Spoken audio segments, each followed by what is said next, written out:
Thank you all for coming here today. As you know, what's the biggest issue facing this General Assembly right now is the budget. And we are in budget negotiations. But part of the analysis is what is the deal that's currently on the table between what the governor negotiated with the CBAC agreement that's currently on the table.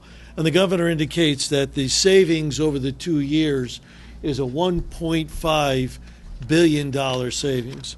And the issue we think before this General Assembly is the deal worth extending the contract?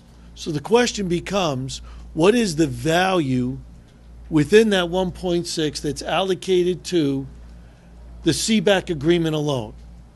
And when you do this analysis, there's two parts. There's the CBAC agreement, that is, those deals that the governor and the unions would have to agree to, and you value that. And the second part is statutory. That's what we could do as a legislature. When you do the analysis, what's abundantly clear is that the agreement, the CBAC agreement to be extended for an additional 5 years, has a value of $186 million. And we take the position that $186 million savings to extend the CBAC agreement 5 years simply isn't worth it. $1.3 billion of that $1.6 billion can be achieved by statutory changes. So we figured that there's two ways of looking at this. First, if we were in the room or if we were to ask the unions, we believe that there are changes that they should make to the agreement, which is on a PowerPoint that you all will get. I won't go through it in any great detail unless you have questions, but that you could make in this agreement that would make it make sense. And there are things that we could do. And if the unions weren't so inclined to agree to those other changes, the second part of this is we control our own destiny. It doesn't matter what this agreement does. It's an irrelevancy. We have the power within the legislature to change statutes prospectively and currently that can achieve a savings.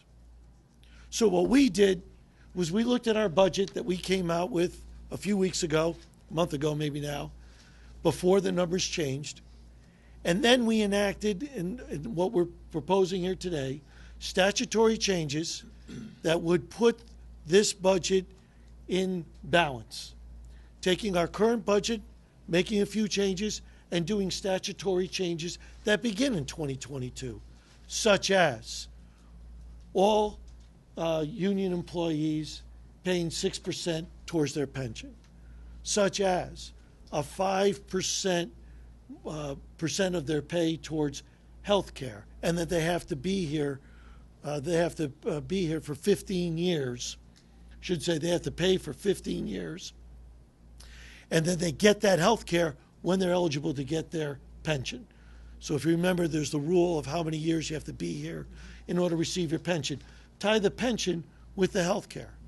Those are things that we can do statutorily, which will yield big savings and balance this budget. So we don't have to wait for the union deal. We don't have to wait another 3 months to find out what we're going to do here in Connecticut. We as a legislature can say we're going forward with our statutory changes. We can put a budget on the table next week. We can pass it. We can get our municipalities going with their budget, and we can move state business along. This is the power we have. We don't have to sit back and wait. So with that, that's essentially what it is. We do have a detailed PowerPoint. What we would do is do it this way. For those who want more detail, we'll certainly answer any questions that you have. If you want more line-by-line detail in terms of more of analysis, I'll be available in my office right after this. We could go through it with you. Lisa will also be available, and Paul will be available to go through it, Paul Formica, to go through it. But that's the essential takeaway.